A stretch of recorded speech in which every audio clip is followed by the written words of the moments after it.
doctor Carosi, César Pietro Carosi Puni, soy pediatra, trabajo en el Hospital Loaiza, soy docente de la Facultad de Medicina de la Universidad San Martín de Porres y soy coordinador también del capítulo de Pediatría 1 y responsable del capítulo. Bien, el día de hoy vamos a tener la primera clase, las dos primeras clases teóricas a cargo de la doctora Karina Ugarte, pero antes de eso quería darles una pequeña inducción o explicación del curso. Bueno, además tenemos con nosotros al doctor Víctor Inostroza, quien es responsable de todo el capítulo, el curso de pediatría. La doctora Gloria Ovilluz, que es la responsable general, se disculpa porque ha tenido problemas de conexión. Ella ha colgado un PPT de inducción también en el aula virtual para que lo revisen.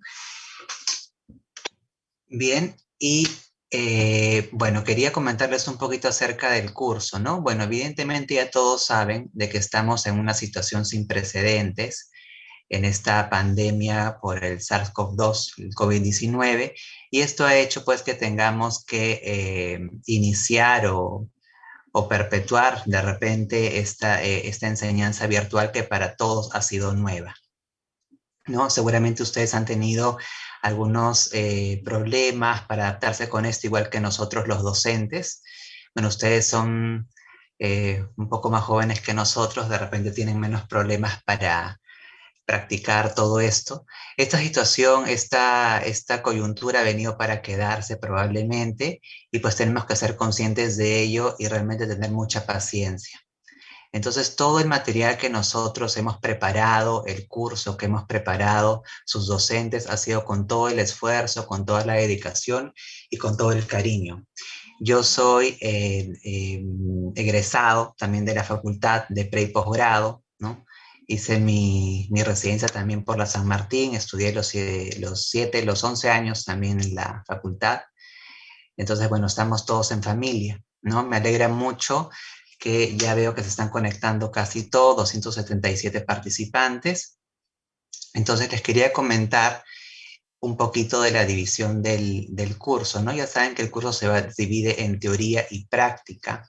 Entonces, ya hemos tenido reuniones con los delegados, ya inclusive me estoy comunicando con la delegada vía WhatsApp, y ustedes van a ver los materiales semanalmente colgados de la teoría, ¿no? En el aula virtual, divididos por semanas, ¿no? Van a ir viendo la clase teórica y van a ir viendo también las lecturas sugeridas, ¿no? Y llegado el momento van a ver las evaluaciones formativas y los exámenes, ¿no? Todas las clases han sido desarrolladas por diferentes docentes calificados, y en el caso de la práctica también van a ir viendo el material colgado en el aula virtual. Hay una aula de teoría y una aula de práctica, y en el aula de práctica van a ir viendo también el material colgado. Cada sesión, por ejemplo, en el caso de un seminario, van a ver el PPT motivacional y van a ver la sección donde ustedes también tienen que colgar su material, ¿no? Y llegado el momento, también les aperturarán el pretest, el post-test o según sea el caso. Bien, ¿qué otra cosa? Bueno, vamos a tener el curso de Pediatría 1, va a durar 5 semanas. Tenemos 6 teorías semanales, es decir, van a ser 29 teorías, ¿no? 5 por 4, sí, van a ser 29 teorías más o menos, 6 teorías semanales, de las cuales 2 teorías van a ser vía Zoom, sincrónicas, ¿no? Consideramos los temas que de repente sean un poquito más, que estén más dispuestos o que necesiten un poquito más de preguntas o que tengan más dudas, los hemos considerado para tenerlos vía Zoom, ¿no? Por ejemplo, hoy día vamos a hacer historia clínica pediátrica y semiología abdominal a cargo de la doctora Karina Ugarte. Bien, la siguiente semana también tendremos 2. Las clases son de 6 a 8, en teoría es 1 hora por cada teoría, ¿sí? Y vamos a tener 3 sesiones prácticas semanales, de acuerdo al cronograma. Generalmente las sesiones prácticas van a ser de 3 de la tarde a 5 y cuarto, vía Microsoft Teams con sus docentes, salvo algunos días que de repente, creo que el día que tienen foro, porque dura un poco más, ese día la práctica va a acabar un poco antes, perdón, como hoy, hoy sí, hoy debe haber acabado un poco antes porque tenían un foro de debate, ¿ya? Entonces, tienen ustedes que ser un poquito,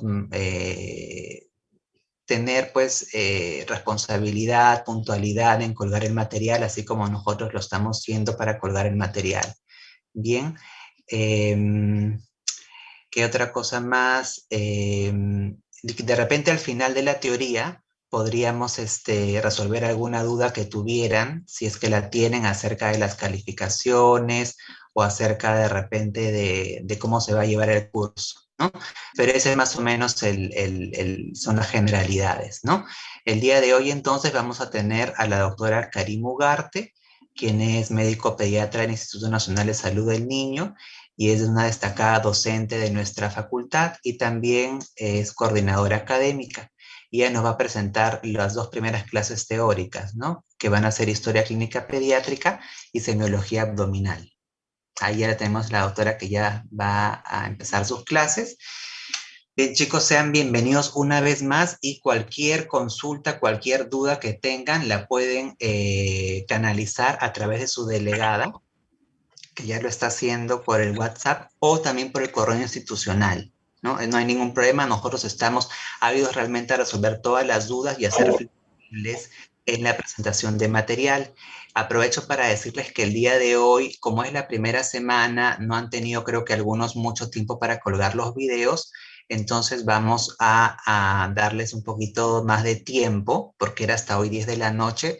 Por esta vez vamos a darles tiempo hasta el viernes a la misma hora, a las 10 de la noche.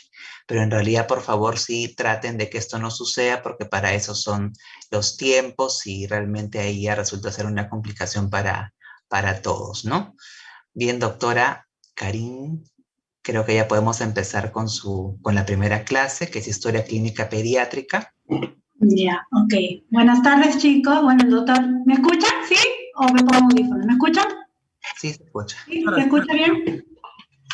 ¿Se escucha bien? ¿O me pongo esto? De repente prefieren. Se escucha muy bien. Ahí escucha mejor. Ay, María Elena. ¿Qué tal? Doctora, con los auriculares se escucha mejor. Mejor, ok. Entonces, Sí, porque si no hay eco. Ya, ok. Mejor con estos, que es de mi hijito menor. ¿Qué tal? Buenas tardes a todos. La verdad es que me da mucha alegría que hayan ingresado muchos. La verdad es que no sé si alegría y nervios a la vez, aunque no lo crean, uno cuando dicta una clase siempre dice cómo me saldrá, ¿no?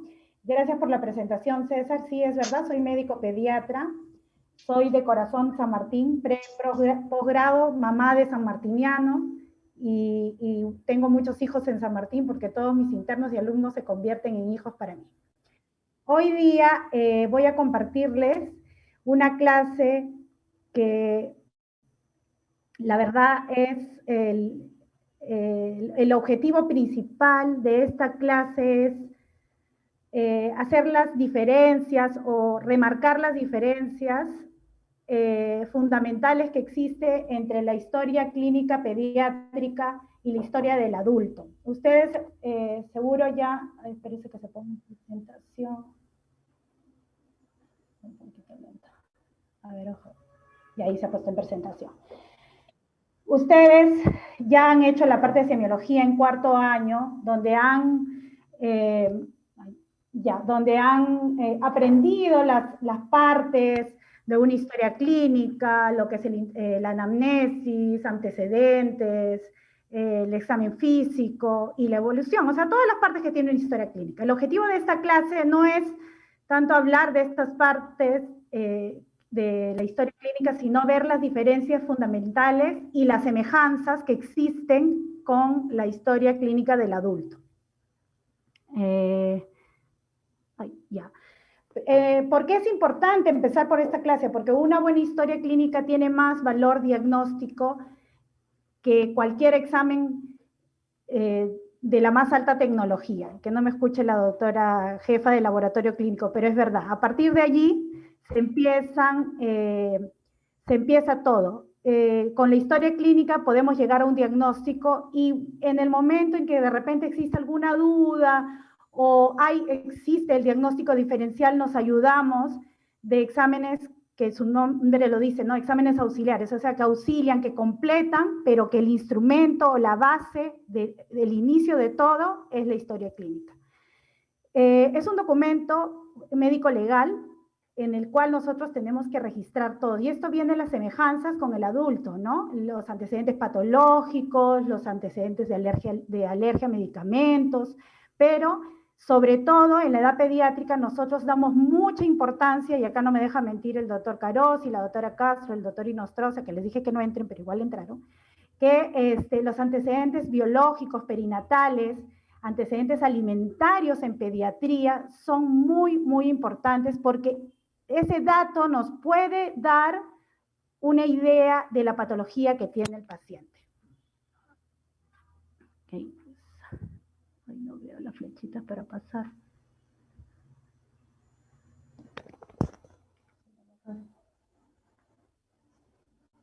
Ahora sí. Ya. Entonces, la historia clínica es una narración veraz, relatada relatada en la mayoría de las veces en la edad adulta por el paciente, salvo estemos hablando de edad geriátrica, pero en el niño ahí radica una importancia importante.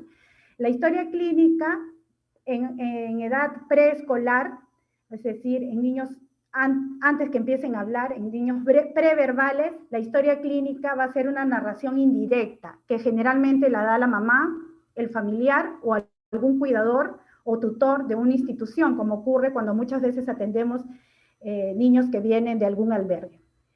Y en la mayoría de los casos, los datos obtenidos de la historia, junto con el examen físico que podemos hacerlo detallado, eso nos va a dar la hipótesis diagnóstica. Les doy un ejemplo. Si yo atiendo a un niño que viene con diarrea disentérica, muchos de ustedes, de repente Daniel Zabaleta, dice, diarrea disentérica, diarrea por Shigella, diarrea por Campylobacter, pero por allí la doctora Castro pregunta, ¿cuál es la alimentación de ese niño? ¿No? Y yo le digo, bueno, desde el nacimiento toma leche de fórmula. Entonces ustedes, a través de sus casos clínicos, van a ir aprendiendo qué tan importante es este antecedente de alimentación. ¿Tiene relación con la patología? ¿Cuál sería el diagnóstico diferencial? ¿Será una alergia alimentaria? ¿Tiene relación que el niño ha estado expuesto o no a la leche tempranamente? Entonces, una principal diferencia es que el interrogatorio en la mayoría de veces es indirecto. Cuando el niño va creciendo, ya involucramos al interrogatorio también el niño, pero obviamente tenemos que conversar con el niño de acuerdo a su edad. Tenemos que usar términos que lo entienda, pero que a la vez tenga el mismo significado para el médico como para el paciente. O sea, no es que vamos a cambiar el concepto. Y las preguntas no deben inducir a respuesta. ¿Verdad que te duele? No. ¿Dónde te duele? ¿Qué te duele? ¿No? Y además debemos saber escuchar, aprender a escuchar y aprender en qué momento intervenir, ¿no? Eso es muy importante.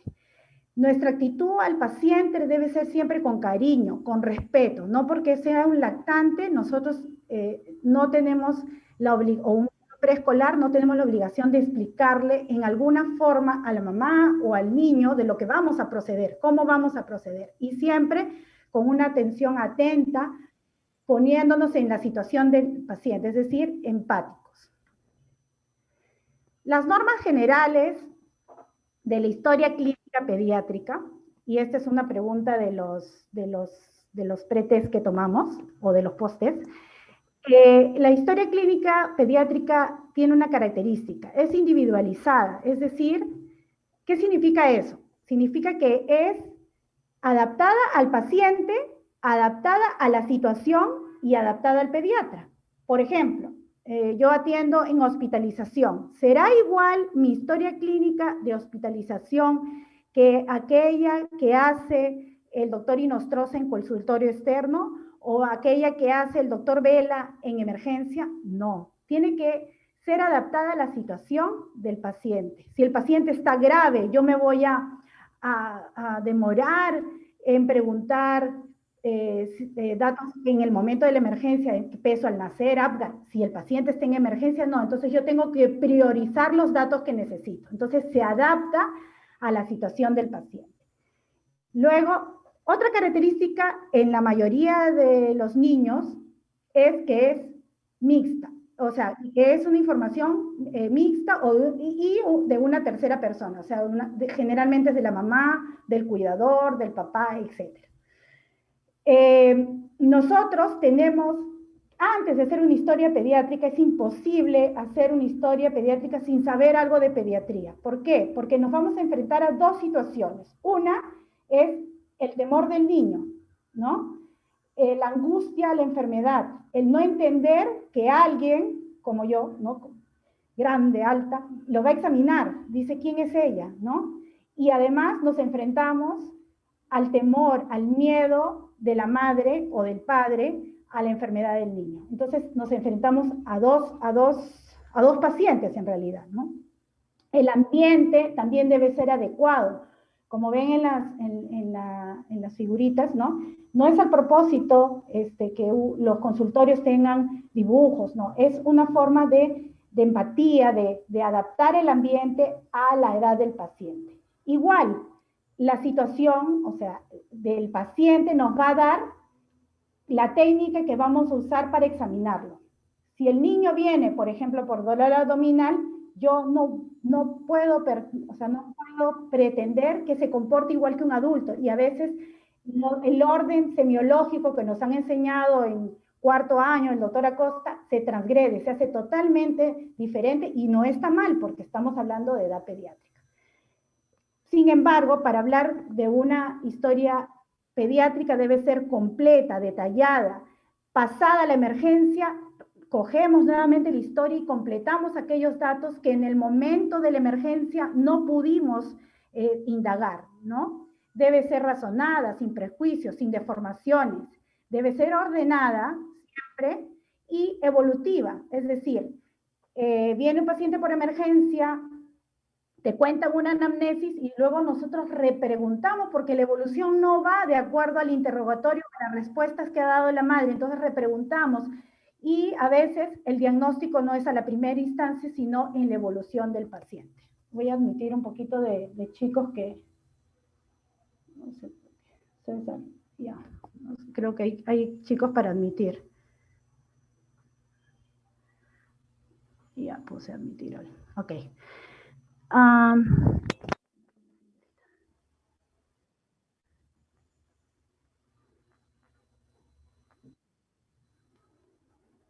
No puedo ver. Sí. Ya. ¿Cuáles son los componentes? Igualito que el adulto: anamnesis, antecedentes, examen físico, el diagnóstico, el plan de estudio, el plan terapéutico, el diagnóstico definitivo, la evolución y la epicrisis. ¿Todos saben cuáles son los componentes? Eso es similar. ¿Cuáles son las diferencias?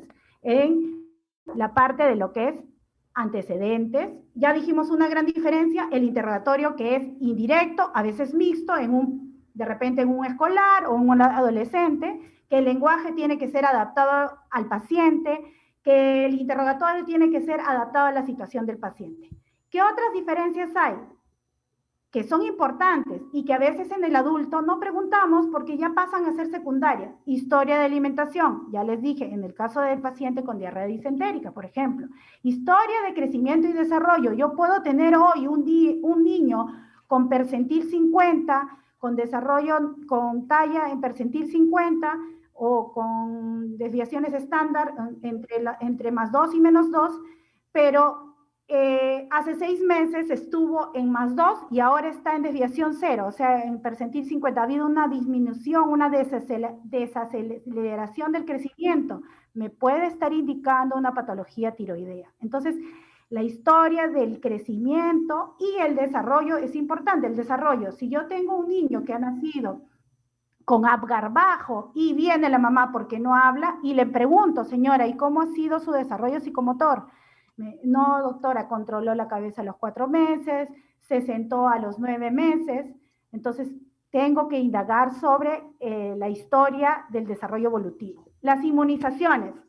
En todos los casos clínicos les van a poner si el paciente tiene o qué inmunizaciones tiene. ¿Y por qué son importantes el consignar en la historia clínica las vacunas en pediatría? Porque estas te pueden dar el probable agente etiológico según la enfermedad. Si yo tengo un paciente con neumonía y tiene vacunas incompletas, entonces yo me pregunto, ¿qué edad tiene? Tiene 8 meses y solo recibió la del recién nacido. Uy, entonces, ¿qué tengo que hacer? Revisar mi carnet de vacunación. ¿Qué no tiene? La de los 2, la de los 4 y la de los 6 meses. ¿Qué vacunas son? Ok, ¿qué protección no tiene? Entonces yo ya estoy pensando que es un paciente que probablemente tenga algún agente que no está cubierto por la vacunación. Por ejemplo, teníamos una paciente venezolana, no sé si se acuerda la doctora Castro, que vino por una neumonía necrotizante. La mamá, no me voy a olvidar, la señora muy buena persona, muy amable, me dijo, sí doctora, tiene vacunas completas, procedencia señora Venezuela. Ok, entonces, según el esquema de vacunación debería tenerlas similares a Perú. Sin embargo, le digo, señora, enséñame su carnet de vacunas. ¿Qué pasaba? Que la niña no había tenido vacuna para neumococo. Y en el hemocultivo salió un neumococo meticilino resistente, ¿no? La niña hizo una neumonía necrotizante, requirió cirugía, al final hizo un shock séptico, falleció. Es un caso que no me voy a olvidar, pero la importancia, ¿no?, de indagar sobre las inmunizaciones. De repente se tardó un poco en iniciar la cobertura antibiótica en el centro de salud donde empezó el tratamiento, no lo sé, empezaron de repente con una cobertura intermedia, a pesar de que era una niña que no tenía inmunizaciones completas. Entonces es importante indagar el estado de inmunizaciones. Antecedentes, patología, eso sí es similar que en el adulto, porque si es una patología crónica, recurrente, el uso de fármacos me puede orientar a la enfermedad que tiene. Alergias alimentarias, en pediatría, muy importante y es cada vez más frecuente, alergia, por ejemplo, a la proteína de la leche de vaca, ¿no?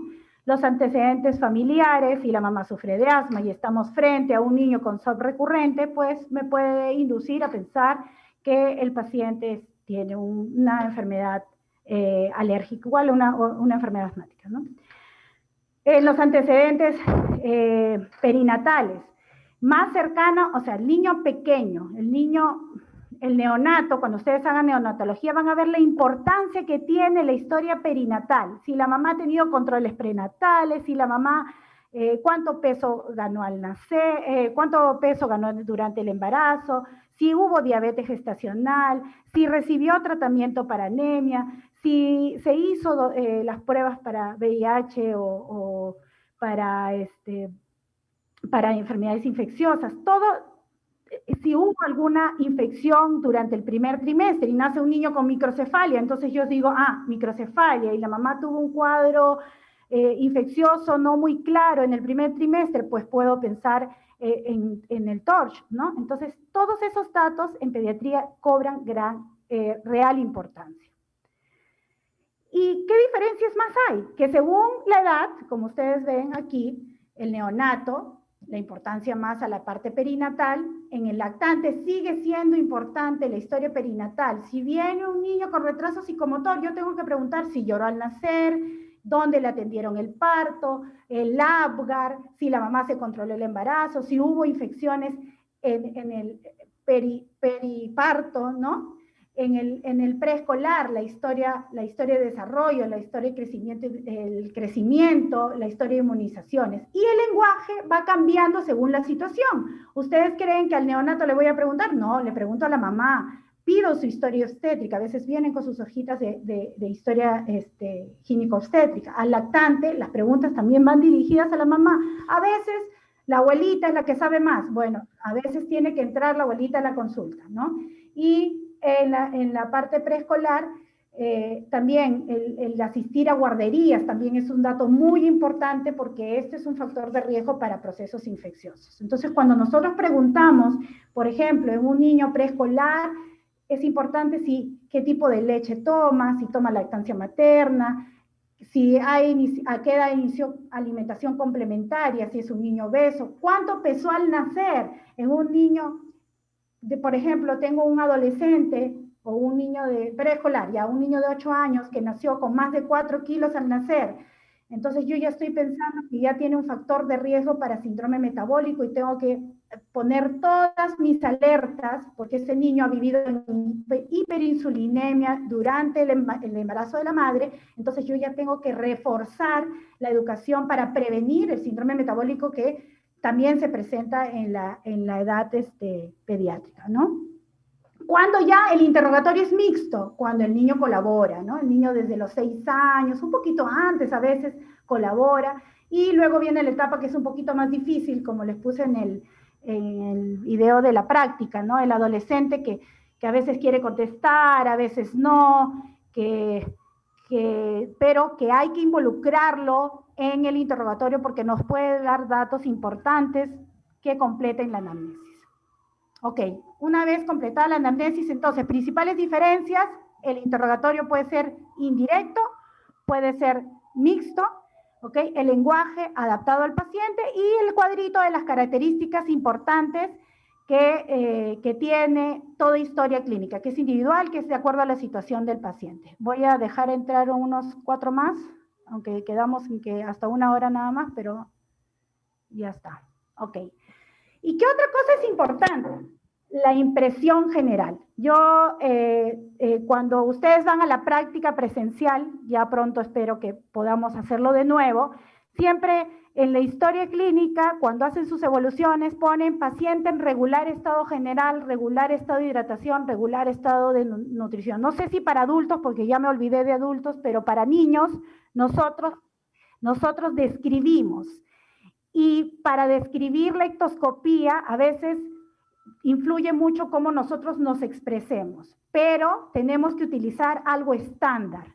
Y a mí me hubiera gustado que en pregrado me digan, mira, ten este instrumento, ten esta herramienta y utilízala porque es el lenguaje que vamos a hablar todos. Pues sí existe ese lenguaje. Y este es un triángulo que es de valoración pediátrico. Este triángulo nos ordena, probablemente ya lo usen, pero nos ordena evaluar 3 puntos importantes: la apariencia, la parte respiratoria y la circulación.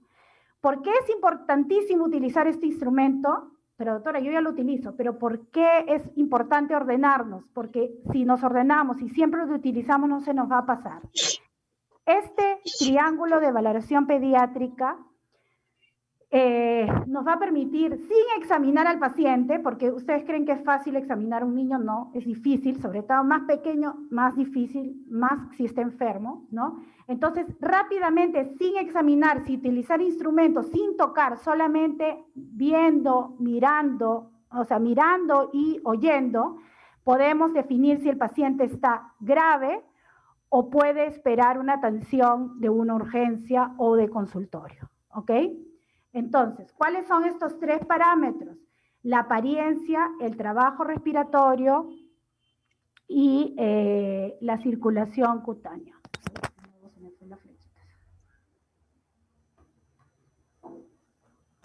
Okay. Este triángulo, ¿para qué me sirve? Me sirve para determinar la gravedad del paciente sin examinarlo, hacerlo rápidamente. Obviamente no me va a dar un diagnóstico, no hay forma, pero sí me va a dar una orientación a qué tratamiento va a recibir de alguna forma para restaurar su equilibrio, su homeostasis. Además, si el paciente está en insuficiencia respiratoria o shock, yo puedo prevenir la progresión, o sea, que pare eso. Y lo más interesante es que no necesita pruebas. Como dicen, al ojo, ¿no? Ok. Entonces, miren estas tres fotos. La primera imagen muestra una niña lactante mayor que está recostada. Y si la ven bien, después cuando tengan en su computador, lo ven, van a ver que es una niña que está con cianosis, que no está activa, está somnolienta, ¿no? Entonces, hay una parte del triángulo afecto, ¿no? La segunda imagen, que es la de un niño sentadito, ¿qué vemos? Es un niño despierto, está alerta, no está pálido, pero tiene lesiones en piel. Y la tercera imagen, donde tampoco hay palidez, no hay cianosis, pero veo trabajo respiratorio. Entonces, ¿he examinado a mi paciente? No, vamos a utilizar el triángulo. ¿Qué es lo más importante? El azul, que es la apariencia. ¿Qué me dice? ¿Qué miro en la apariencia? El tono. El niño generalmente se resiste al examen, pero si yo tengo un niño que está todo decaído, flácido, hipotónico, que con la justa se mueve, ese niño está grave. Si el niño está alerta, reacciona a estímulos, ok, pero si está irritable, no calma con la madre, eso también es un signo de alarma. Pero de repente llora porque lo examina el doctor Carosi y no quiere, pero la mamá lo carga y se consuela, uy, eso me da tranquilidad. El paciente me mira, no, el paciente, su mirada está perdida, eso es que la apariencia, o sea, que la parte neurológica está afectada. El niño llora fuertemente, eso está bien, está respirando bien. No, tiene un llanto apagado y débil, ese paciente está grave. Entonces, solo escuchando y mirando, yo ya veo gravedad. ¿Este niño se le ve mal? No, ese niño se le ve bien, está jugando, está despierto, o sea, ninguno de los triángulos, de los elementos de este triángulo de evaluación están afectos. Cuando hablo del aparato respiratorio, vimos la imagen del tiraje subcostal. Yo estoy parada en el triaje, en la puerta, el doctor Vela, en la puerta de Loaiza, y veo un niño que tiene tiraje intercostal, aleteo nasal, y que silba a lo lejos. Dice, ese paciente es asmático, vamos a nebulizarlo, vamos a inhalarlo, ahora que por el COVID no podemos nebulizar. Entonces, él ya decide rápidamente, no necesitó el estetoscopio, no necesitó el oxímetro, vio desbalance tóraco-abdominal, inmediatamente empezó a darle oxigenación, ventilación, un aporte, y luego ya con esta medida va a irle preguntando a la madre. O sea, la situación cambia. Primero miramos, actuamos y luego empezamos a hacer la historia clínica, ¿no? Igual, la piel, siempre desde residente primer año que llegó un paciente con diarrea y vómitos. Nunca me voy a olvidar que lo primero que hay que hacer es desnudar al paciente. Y el paciente tenía en piel petequias. Lo llamé al R3 y le digo, por favor, mira, tiene petequias. Y me dijo, no, eso son picaduras de pulga. Pero no, yo no me dije, no, esto no puede ser. Además, el paciente estaba pálido y no se le veía bien. ¿Qué había sido? Era un paciente con sepsis, ¿no? La piel te puede manifestar muchas situaciones de gravedad del paciente. Un paciente con palidez, con cianosis, con piel reticulada, como muestra la imagen. Claro, si es un paciente que está con frío, que muchas veces pasa en el neonato, que vemos esa decoloración parchada y el niño está vital, no tiene fiebre, está lactando bien y veo eso, lo abrigo. Y si desaparece, pues fue por el frío, pero tenemos que ver en el contexto. Es un niño que lacta poco, está con fiebre y viene con esa piel en parches. Esto me está indicando que hay algún grado de mala perfusión y que puede estar frente a alteración de perfusión de los órganos vitales y sepsis. Entonces, ¿para qué me sirve los 3 componentes del triángulo de evaluación pediátrica? ¿Por qué, doctora, me pone eso en la historia clínica pediátrica? ¿Por qué? Porque es lo primero que debemos aprender antes de empezar a hacer las preguntas de edad, de dónde viene, etcétera. Si el paciente tiene o no gravedad, si tiene alguna anormalidad fisiológica y si necesita algún tipo de tratamiento. Si los 3 componentes son no, entonces yo prosigo a hacer mi historia clínica con el tiempo que me permita, ¿no? En este cuadrito vamos a hacer el ejercicio. Miramos la figura arriba, donde está la niña, y vemos a la niña que está. Si vemos los componentes, hay una alteración de la apariencia, la parte respiratoria está aparentemente normal, porque si no me hubieran puesto foto de tirajes, y la parte de la circulación, como hay cianosis y un poco de palidez, está alterado. Entonces, ¿qué puede estar pasando? Que el paciente está en un shock descompensado. Ok, le pongo una vía y voy preguntando, señora, ¿qué ha pasado? No, doctora, mi niña es sana, pero está con diarreas, tiene 10 diarreas en todo el día y vómitos. Entonces, peso, señora, 10 kilos e inicio mi tratamiento para deshidratación severa. ¿Ok? Luego que ya compenso al paciente, paso a la anamnesis normal, síntomas, signos acompañantes, los síntomas negativos también es importante. Si es un paciente que tiene ictericia, preguntar que si, depende de la edad, ¿no? Si tiene las heces de color normal, etcétera, que eso lo vamos a ver en la siguiente clase, ¿no? Y también es importantísimo la historia farmacológica, y es a veces la que nos orienta al diagnóstico. Estreñimiento, señora, ¿está tomando algún suplemento? ¿Está tomando sulfato ferroso? Y desde que toma sulfato ferroso mi hijo no hace deposiciones. Ok, entonces ya sabemos cuál es la causa.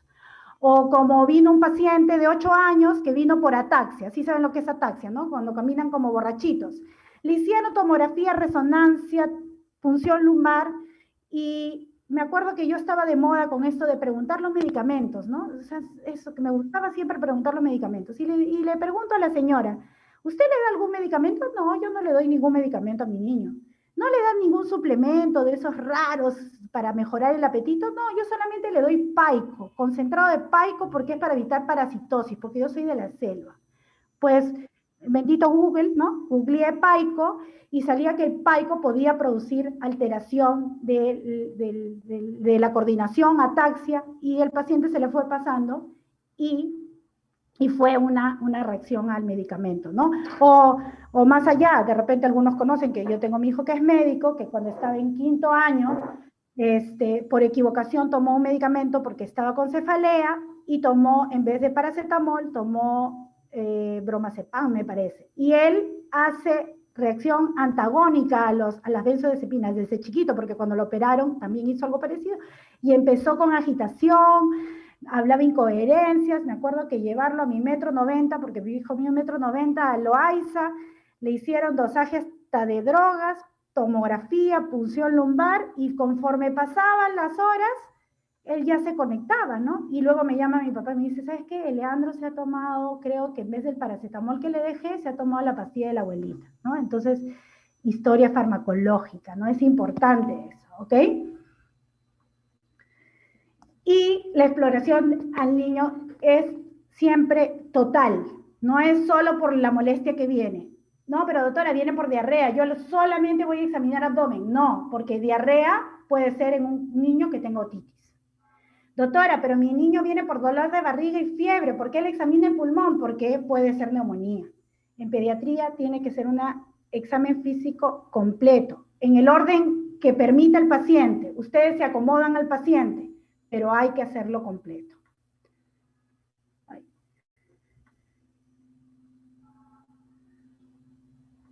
Ok, esa es la primera parte.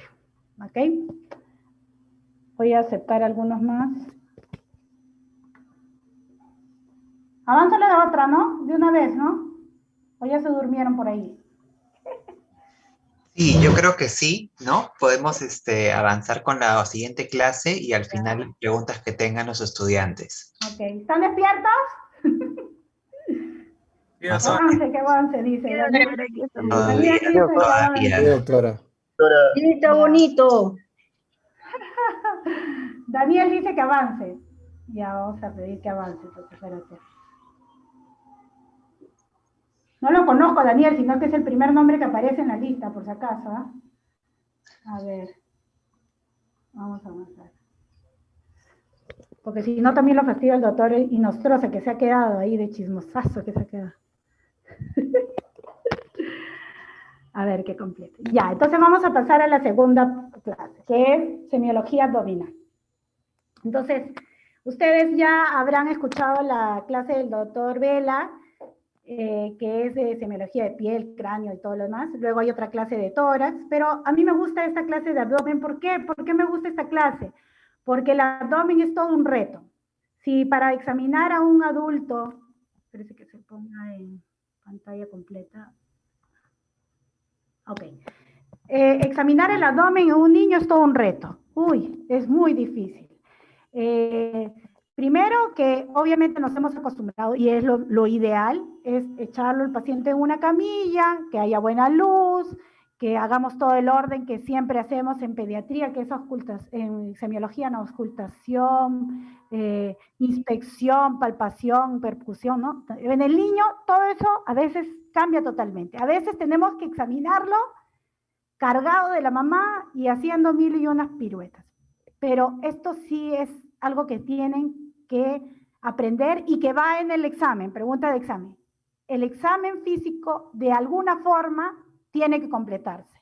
De ninguna forma yo, como no examiné completo, entonces voy a pedirle una ecografía. No, porque la ecografía que ustedes manden tiene que ser con una suposición, con una impresión diagnóstica. El ecografista no va a hacerla a ciegas. Entonces, siempre tiene que haber el examen físico completo, ¿no? Y cuando examinemos el abdomen, antes debemos preguntar para que con la mente lo que hemos pensado se transporte a la mirada y a las manos, porque yo voy a ir a tocar sabiendo lo que voy a buscar. No es, voy a ver qué voy a examinar, no. Si es un niño con ictericia y anemia, pues yo voy a tocar pensando en que si voy a encontrar o palpar el vaso. Si es un niño con anemia, dolor abdominal, baja de peso, pues yo voy a palpar buscando un tumor. Si es un niño con constipación, tengo que palpar para ver si encuentro cuerda cólica, ¿no? Y así, o sea, primero es la anamnesis para luego poder trasladar ese pensamiento a mis manos, ¿no? Es necesario siempre una evaluación completa. Y discúlpame, César, pero a mí me gusta soplarle las preguntas. No solo es la anamnesis la que nos va a dar lo que vamos a dar, el diagnóstico, no. O sea, nosotros tenemos que hacer una evaluación completa, ¿ok? El orden está, es decir, si les pregunto, si el niño no se deja, lo dejo y hago una ecografía, no. Tengo que examinarlo completo. Espero, me demoro, pero lo examino. Cargado, de cabeza, como sea, pero lo examino, ¿ok? El orden establecido, eso sí se puede transgredir. Obviamente, ese esquema que nos enseñó el doctor Acosta, inspección, eso, lo podemos transgredir porque se tiene que adaptar a la situación del paciente y en el momento que lo permite el paciente. A ver. Bueno, esto vamos a avanzarlo, ya. Entonces, antes preguntamos y antes de abalanzarnos a examinar al paciente entusiasmado, siempre miren, ya les he dicho, mirar en pediatría es importante. Si un niño, al observarlo de frente, de perfil, cargadito en reposo en la mamá, de repente, señora, de lejitos, está lloroso, el Martín Alonso está lloroso, entonces déjalo ahí cargadito, a ver, disimulado, levántele el polito. Entonces yo observo, y si yo veo que durante la respiración ese abdomen no se mueve, uy, no, puede ser un abdomen quirúrgico, porque el dolor limita la motilidad, ¿ok? Señora, a ver, muévalo al Martín Alonso y veo que está medio deforme la barriguita. Ok, de repente es un tumor. Entonces ya la inspección me está dando alguna idea, ¿ok? La inspección antes de los 3 años, y es bien frecuente que la mamá venga al consultorio y dice, doctora, mi hijito es panzón, tiene parásitos o tiene un tumor. Entonces, el abdomen de un niño menor de 3 años es redondeado, es globuloso. Y para diferenciar si es distendido o no, lo que tienen que hacer es, ahí sí lo tienen que echar, en un mismo plano, Y si el abdomen está al mismo nivel del tórax, eso es normal. Cuando sobrepasa el tórax, eso es distensión, ¿ok? Y la inspección, ¿qué incluye? Piel, ya les dije, la piel traduce muchas cosas. La piel te puede decir la enfermedad que tiene, ¿ok? El panículo adiposo, los músculos. Hay una patología, incluso les puse una lectura, que es el síndrome de Prunbelli, donde hay una ausencia de los músculos abdominales. Pero doctor, ese síndrome es 1 en 30.000. Sí, pero ese 1 en 30.000 te va a tocar, acuérdate. ¿Y qué? Está relacionado con ¿qué? Con patología urológica, megavejiga, hidronefrosis, criptorquidia, y tú en tu puesto de salud, ahí en San Damián, vas a decir, ¿y ahora qué hago con el paciente? Lo tienes que derivar. Y si no sabes sustentar tu referencia, el doctor Carosi no te lo va a aceptar en el OAISA. Entonces, ustedes tienen que saber con qué se relacionan las patologías, ¿no? Y la motilidad, lo que les decía, un niño que viene con dolor y el abdomen apenas se mueve con la respiración, abdomen quirúrgico. La forma y las dimensiones también es importante.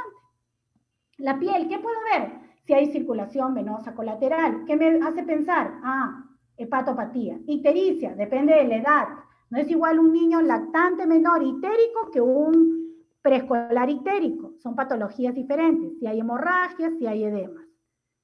Ay, ¿qué pasó? No, ya. Ya, entonces, ¿por qué la ictericia puede ser diferente? Bueno, hagamos un resumen chiquitito de ictericia.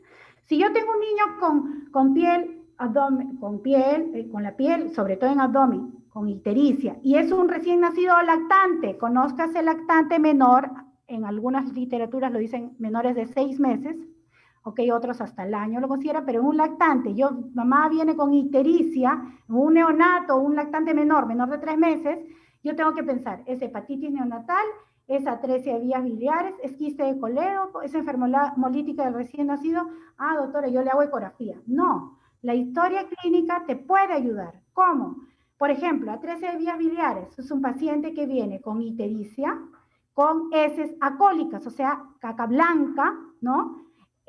Igual pasa en el quiste de colédoco, es el diagnóstico diferencial, pero a veces el quiste de colédoco puede ser, esa acolia puede ser intermitente porque hace como un efecto de válvula, pero lo principal es que ustedes le muestren la cartilla de los colores, hay una cartilla de heces para ver los colores, porque la mamá les tiene que señalar el color de las heces.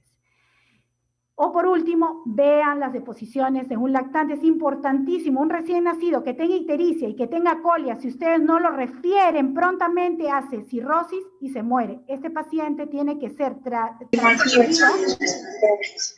transferido prontamente para una cirugía biliodigestiva que se llama cirugía de Kasai. Ustedes ya han hecho cirugía de Kasai, y le podemos dar tiempo a que más adelante le hagan trasplante hepático, que es el tratamiento. No que la atresia de vías biliares es una enfermedad congénita que viene obliterada la vía biliar, o sea, no hay desfogue, ¿no?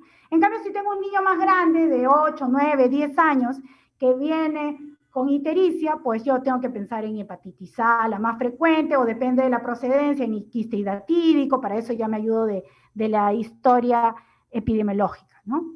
Y esto es lo que le decía, miren, cómo solo mirando veo esta barriguita, y no es panzón el niño, sino que ven como aguadito, ¿no? El abdomen así, como que unas grietas o unas marcas así radiadas hacia el ombligo, ¿no? Y lo que pasa es que este niño no tiene músculos abdominales. Este es el llamado síndrome Prumbelli o ciruela pasa, que donde no hay músculos abdominales y se asocia a malformaciones renales y malformaciones urológicas como criptorquidia. Tenemos que referirlo. Otra patología muy común, esta es una diferencia con la clase grabada. Hoy día justo leyendo dije, les voy a poner, ¿no? La diastasis de rectos, que es la figura que vemos acá, la diastasis de rectos, es una patología bien frecuente, que pasa inadvertida. Es una debilidad de la pared que se da porque no se han afrontado los músculos rectos abdominales. Y pasa inadvertida porque echadito el niño no se nota, o parado no se nota. ¿Cuándo se nota? Cuando pasa de supino a la posición de pie. Allí se expresa una tumoración ovalada, media larga, ¿no? Y que en realidad, con el transcurrir del tiempo, el niño va creciendo, esos músculos se van haciendo más fuertes, más se afrontan y no tiene mayor problema, no necesita cirugía. ¿Cuál es el diagnóstico diferencial? Y que muchas veces nos confundimos a la hora de describirlo con la hernia epigástrica. Ven aquí abajito, es diferente, es más chiquito, es sobre el ombliguito, ¿no? Pero esta sí tiene el tamaño más pequeño, como de una aceituna más o menos, pero esta sí se tiene que operar. ¿A qué edad? Alrededor de los 3 a 4 años, ¿ok? Otro tipo de abdomen es el abdomen batraciano, que se ve con mucha frecuencia en pacientes con desnutrición severa, ¿no? Y son tipos de abdomen, ¿no? Entonces, no se olviden, un niño que viene por abdomen distendido, que la mamá dice, no, mi hijito tiene algo, tiene parásitos, y no sé por qué piensan que parásito es sinónimo de distensión. Un abdomen distendido, para yo saber que realmente es distendido o no, lo tengo que tumbar en la cama, echar en la camilla, y si el abdomen sobrepasa el tórax, está distendido. Si no, si está al mismo nivel, acuérdense que todos los menores de 3 años son panzoncitos. Así es, todos son rechonchitos, es normal, ¿ok? Lo segundo, ya miré ahora ya miré, ahora veo la motilidad. Si yo veo que se mueve con la respiración, me da tranquilidad. Pero si yo veo un niño con dolor, que apenas mueve su pared abdominal, debemos sospechar de un cuadro peritoneal.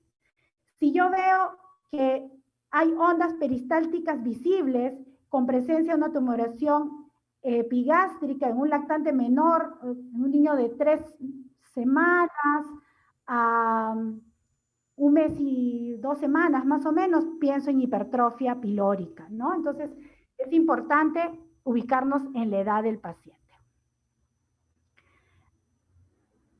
Ya. El aumento del tamaño abdominal, ¿en qué situaciones se da? Bueno, en la obesidad, que es la enfermedad de todos los siglos, en la diastasis de rectos, que ya hemos mencionado, en pacientes con desnutrición, la figura del abdomen batraciano, en pacientes con ascitis, en pacientes con síndrome de Down, en el síndrome de Prumbelli, donde hay ausencia de músculos, en riñón poliquístico, donde vamos a ver una pared delgada, lustrosa, en tumores, el tumor más frecuente en pediatría es el tumor de Wilms, en megacolon agangliónico, que es ya se me fue, la enfermedad de Hirschsprung, y en dilataciones gástricas, ¿no? Ay, ahora,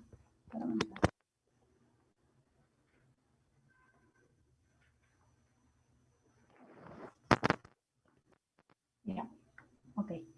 Entonces, miren aquí. Acá vemos un abdomen, sí es distendido, pero que además de que está distendido porque sobrepasa el tórax, ¿no? De hecho, que sobrepasa el tórax, pero que también vemos una piel muy delgada, lustrosa, eso se llama afinamiento de la piel, ¿no? Y vemos circulación colateral. Si además vemos un paciente que está protruida la cicatriz umbilical con una marcada distensión, podemos pensar en ascitis neonatal, dependiendo de la edad, puede ser patologías congénitas o patologías adquiridas, ¿ok?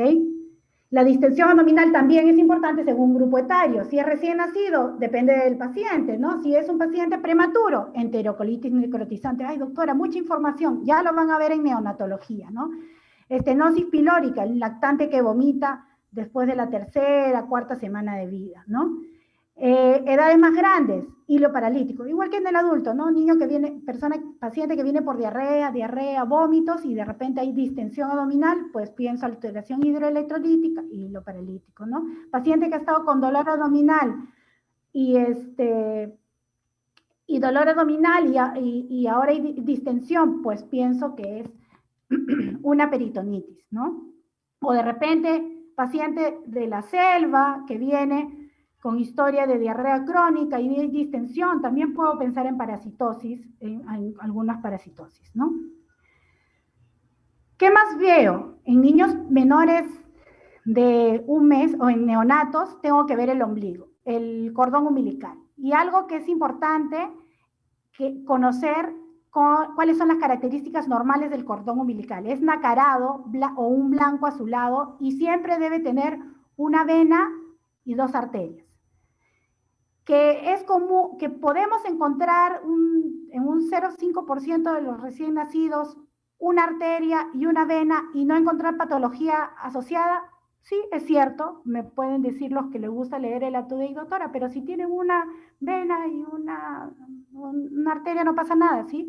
Pero también es cierto que tienen un 30%, a veces algunos trabajos relacionan con un poquito más, que aquel niño que presente una vena y una arteria puede tener alteraciones renales, cardiológicas o neurológicas. Por lo tanto, si yo atiendo un recién nacido que tenga una vena y una arteria, está justificado completamente hacerle una ecografía renal, cardíaca y cerebral, ¿ok?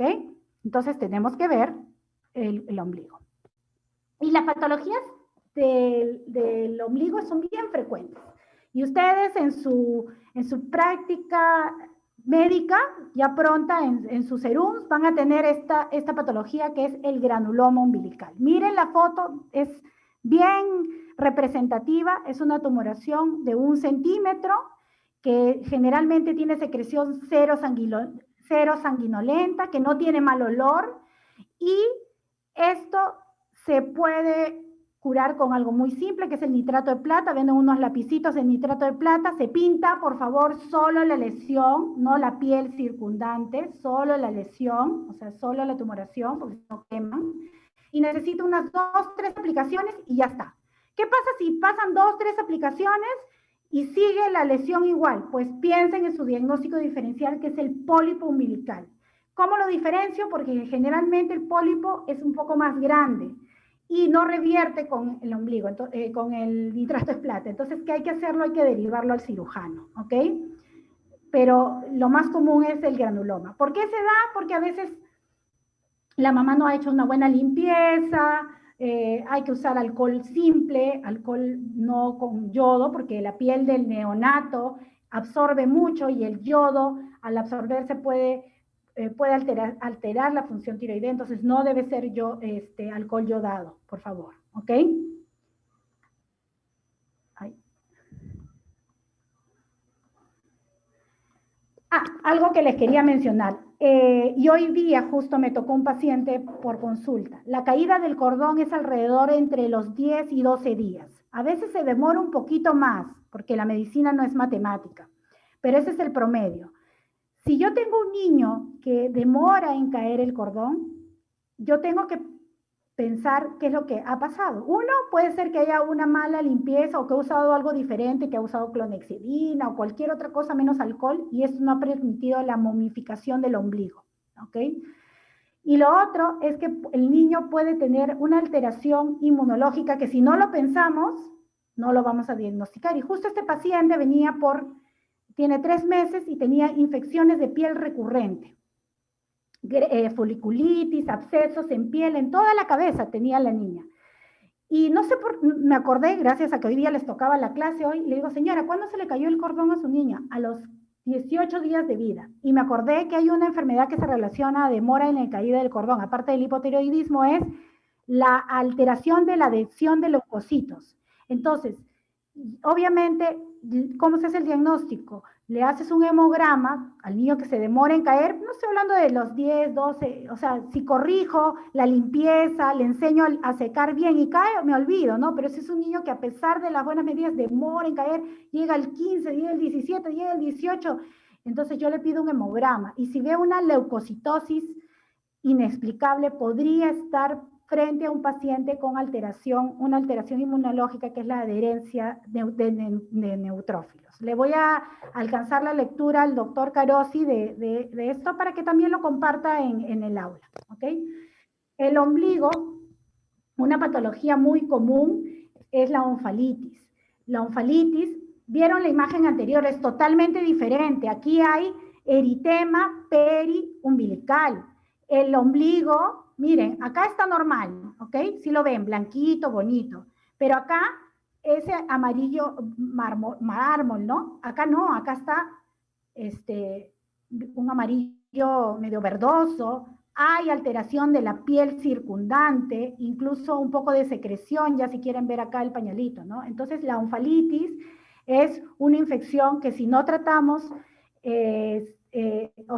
intrahospitalario puede avanzar y obviamente el neonato, cuando hagan neonatología, es muy lábil a descompensarse fácilmente. Entonces, esta es una onfalitis. Una patología muy común también es la hernia umbilical. Y ojalá que ninguno de ustedes, de los casi 287 que han ingresado, no me estén refiriendo a hernias umbilicales antes de los 4 o 5 años. La hernia umbilical, creo que la foto o la imagen habla mejor, es una protrusión a través de la cicatriz umbilical. Generalmente no es de gran tamaño, ¿no? Si es de gran tamaño, a veces, pero no. Casi el 100% de las veces, si es que el paciente no tiene una malformación asociada, no requiere más que observación, ni punta, ni moneda, ni frijolito, nada. Señora, déjelo tranquilo, olvídese que tiene hernia su niño, porque el 99% de los niños alrededor de los 4 o 5 años, esta hernia se resuelve sola. No se encarcela esta hernia, al menos que tenga alguna malformación de pared abdominal asociada, que es los menos comunes. ¿ok?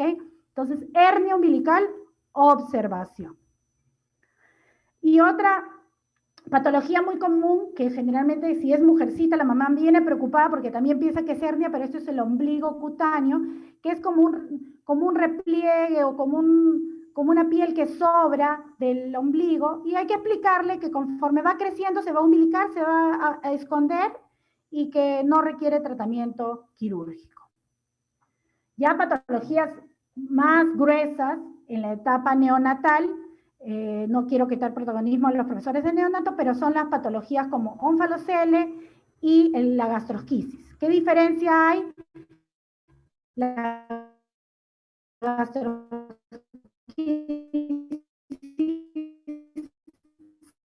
sale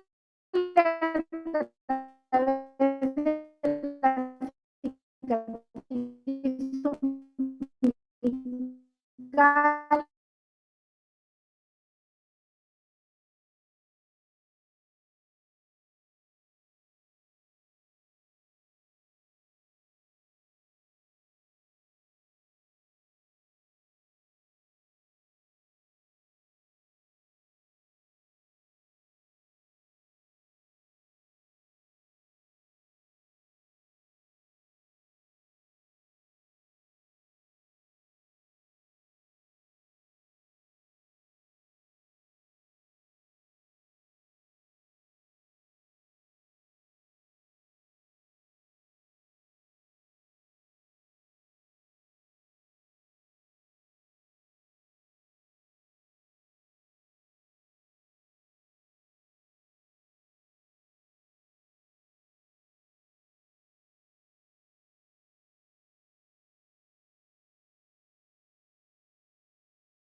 En realidad la ocultación, ¿cuándo me ayuda? La ocultación me ayuda cuando hay ausencia o disminución de los ruidos. ¿Por qué? Porque me está indicando o hilio, o un hilio paralítico, o una situación avanzada de peritonitis. Pero después, de verdad que ponerlo y escuchar cuántos ruidos tiene, no me ayuda. Lo que me ayuda es el timbre y la presencia o ausencia. Eso es lo que me va a ayudar, ¿no? Y la palpación, que es la etapa más importante, pero es la más difícil. ¿Por qué? Porque el niño llora y a veces hay que transgredir el orden, como les dije. A veces lo ideal es en una camilla, con la mano plana, con la cara, miren mi camarita, la cara palmar de las falanges, no es toda la mano, las falanges. Lo mejor es cuando el niño toma aire, si está llorando, cuando toma aire para llorar, sin almohada, echadito. Pero a veces, las uñas cortas, ¿no? Y la mano tibiecita, calentar la manita. Pero a veces el niño llora mucho, entonces, ¿qué hago? Señora, cárguela a su niño. Lo carga y yo, la mamá cargado, me da la espalda a mí. El niño está, mira, yo estoy mirando la espalda. ¿Y qué hago? Rodeo al niño, ¿no? Rodeo al niño con mi mano, y con mi mano derecha examino el hemiabdomen derecho, y con mi mano izquierda examino el hemiabdomen izquierdo. Y palpo, todo, no puede faltar. Luego ya cuando el niño me va ganando confianza, puedo completar alguna parte que me quedó en duda, pero así lo pueden hacer y no es que lo estén haciendo mal. Si hay rigidez intensa y dolor a la descomprensión, pues abdomen agudo, ¿no? El Blumberg. Si palpo tumoraciones, tengo que ver dónde la palpo. A veces, y es bien frecuente, doctora, vengo porque mi niño tiene una tumoración, y la tumoración es, a ver si se ve, ¿no? Acá, ¿no? Aquí, en la puntita aquí donde empieza la barriguita. A ver, señora, ¿y qué es? El apéndice cifoide, que es bien frecuente que nosotros palpemos. Entonces, ¿cómo estoy segura que es? Porque arrastro mi mano y veo que va en continuación con la caja torácica, ¿no? Entonces, es blandito, ¿no? Es blandito, es redondeado, y por la ubicación, ¿no? Pero obviamente, si yo veo un abdomen distendido y con la piel lustrosa, entonces ahí digo, ah, no, esto es ascitis. Y ahí ya combino palpación con percusión. Y lo tengo que hacer las dos cosas para identificar la presencia de líquido, ¿no? Entonces, acá el signo de la oleada, donde lo hago con 2 examinadores, pongo a Renzo Felipe a poner su mano en cada lado de los flancos y con una mano, con su mano derecha, no sé, la mano si él es diestro, percute, y yo con mi dorso, con mi lado de la manito, siento si hay la onda, ¿no? Ese signo esto me indica el signo del oleado. Tiene que hacerse entre 2 personas. Y si estoy sola, puedo hacer el signo del témpano. ¿Y cómo se siente el signo del témpano? Esto se hace en la zona del hígado. Igualito que cuando hunden un hielito en su vaso de Coca-Cola o de ron con Coca-Cola, lo hunden y ¡pum!, levanta, esa es la misma sensación que sienten, ¿no? Es la misma sensación para el signo del témpano. Y en la palpación hay algo que sí diferencia con adultos, es el tamaño del hígado. Es bien frecuente que yo a un niño de menos de 3 años, pregunta de examen, menos de 3 años, es frecuente que yo palpe el borde hepático. Peor si el niño está con dificultad respiratoria, porque la respiración hace que hunda y baje el hígado. ¿Por qué palpo el hígado de un niño de 3 años? ¿Qué les dije antes? El abdomen es globuloso. El abdomen de un niño menor de 3 años es más grande que el tórax. El tórax del chiquito es chiquito, ¿no? El tórax del niño chico y el abdomen es más grande. Entonces, el hígado no termina de entrar a la caja torácica, entonces lo vamos a palpar. Entonces, si ustedes palpan el borde hepático de un lactante, más si está con dificultad respiratoria, en un niño hasta los 3 años es normal. ¿Y cómo yo sé si tiene hepatomegalia? Pues tengo que percutir y palpar el hígado. Y al percutir mido el spam hepático. En un niño hasta los 3 años es alrededor de 6 centímetros, ¿ok? Más allá de los 3 años, 7 centímetros. Entonces, si yo les pregunto en el examen, paciente con soplo sistólico 3/6, taquicardia, alimentación entrecortada, yo digo, ¿son signos de qué? De insuficiencia cardíaca. Y tiene un hígado de 8 centímetros. No, tiene hepatitis. No, por favor, ese hígado traduce congestión cardíaca, congestión del lado derecho, y me está hablando de insuficiencia cardíaca. O sea, la hepatomegalia no solo me habla del hígado, sino de patologías asociadas, ¿ok? Entonces es importante. Pero si yo palpo en un niño de 2 añitos que está con neumonía, o un niño de 1 año que está con bronquiolitis, y palpo el borde hepático, doctora, ¿está con hepatomegalia? No, ese niño es normal palpar. Si sin duda hacen el spam hepático, ¿ok? Y la percusión también es importante porque hay zonas que son mates por naturaleza, que es el hígado y el vaso, pero cuando ya hemos dicho en la citis vamos a encontrar una matidez desplazable, ¿no? Si lo echamos al paciente, si lo ponemos de cúbito, vamos a encontrar la percusión mate en los flancos, ¿no? O se va a ir hacia el flanco y en el lado opuesto va a estar timpánico. Pero ¿qué pasa si yo percuto y una zona es mate, otra zona es timpánica y parece como un damero de ajedrez? Pues pienso en 2 patologías. Una, la más común, tuberculosis enteroperitoneal, y la otra puede ser una carcinomatosis que no es común en niños, ya sería más para adultos, ¿no? También podemos ver timpanismo exagerado. Su niño tiene una malformación digestiva. Pregunten qué come el niño.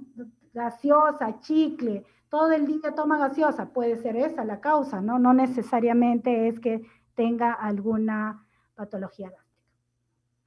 Entonces ya está. ¿Qué vamos a detectar en la palpación? El tumor más frecuente en pediatría, el tumor de Wilms, y a veces es asintomático, es un hallazgo. Entonces, todo paciente que venga a la consulta pediátrica para control de niño sano, tiene que examinar abdomen. No, pero doctora, viene solo para control de niño sano, solo peso.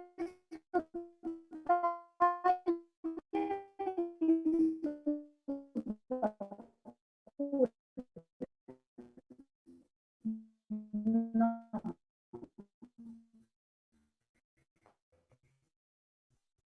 Examina y es liso. Bien pocas veces es irregular y es el más frecuente. Ahora, el neuroblastoma es el segundo tumor más sólido, pero ¿qué es la diferencia? En que no respeta la línea media, ¿ok? Y el tercero, bueno, ya es más duro, es inmóvil, que es el rhabdomyosarcoma, ¿ok? Ahora pasemos al aparato genitourinario. También es importante que si yo voy a examinar a un paciente, sea la edad que sea, yo a quien debo explicar es, bueno, si es un lactante, a la mamá, ¿no? Pero si el niño ya entiende, hay que examinar, oye, este broyi que entra, ya. Hay que examinar, hay que explicar, broyi, te voy a acosar con tu papá que me has distraído, ¿eh? Ya. Hay que examinar, hay que explicar al paciente y al cuidador, a la mamá, lo que vamos a examinar. O sea, no asumamos que ya, bueno, doctora, mi niña, traigo a mi niña por vulvovaginitis, pues la señora ya va a entender que la voy a examinar. No, yo tengo que explicar enfáticamente, con lenguaje que me entienda, cuál es mi proceder. Señora, voy a hacer lo siguiente. Y en lo posible es el paciente, si puede hacerlo, el que se desnude, o la mamá debe desnudar al paciente. No, pero no tengo tiempo. No, la mamá o el cuidador, el que debe desvestir a su hijo, ¿ok? Y debemos respetar el pudor. Los niños tienen pudor, así sean pequeños. Es muy importante. Entonces, ¿qué vamos a ver? Patologías muy comunes. En hombres, lo más común, criptorquidia, hipospadia, y en mujeres, la sinequia de labios. Para esto tenemos que conocer cuál es el tamaño normal del testículo infantil. Antes del inicio puberal, el tamaño testicular es de 1 o 2 centímetros, ¿ok? Y ¿cuál es el punto de inicio puberal en el hombre? Cuando el testículo empieza de 4 milímetros. ¿Y cómo lo voy a medir? No, pues no lo mido con una regla, no. Lo comparo con este aparatito que se llama el orquidómetro del paladar, ¿ok? Y otra molestia, entre comillas, con mucha frecuencia que viene, sobre todo a la mamá, es porque ella dice que su niño tiene el pene pequeño. Oye, esa es la típica. 8, 9 años, mi niño tiene pene pequeño. O sea, el hipogenitalismo es muy frecuente. La pregunta, ¿no? ¿Y qué pasa? Que en realidad es un niño obeso, es un niño con mucha grasa suprapúbica, y lo que está pasando es que el pene se esconde, es un pene sumergido en esa grasa suprapúbica, como está en la fotito de acá, ¿no? Y aparentemente ser pequeño, ¿no? Entonces yo tengo que incluso aprender a medir el pene. ¿Y para qué voy a medir? Porque hay percentiles del tamaño del pene. Así como hay percentiles de peso, de talla, de peso para la talla, hay percentiles, señores, del tamaño del pene. Y seguro que lo van a bajar todos sus percentiles hoy día. Eso te aseguro, nadie va a tener sueño, van a sacar sus percentiles hoy. Entonces, ¿cómo se define micropene? Por desviaciones estándar.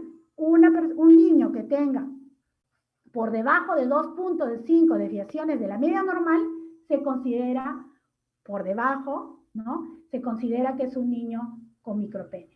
Pero hay que saber medir el pene con una regla dura, empujando la grasa púbica, empezando del paciente, o sea, del cuerpo hacia afuera, sin medir el prepucio.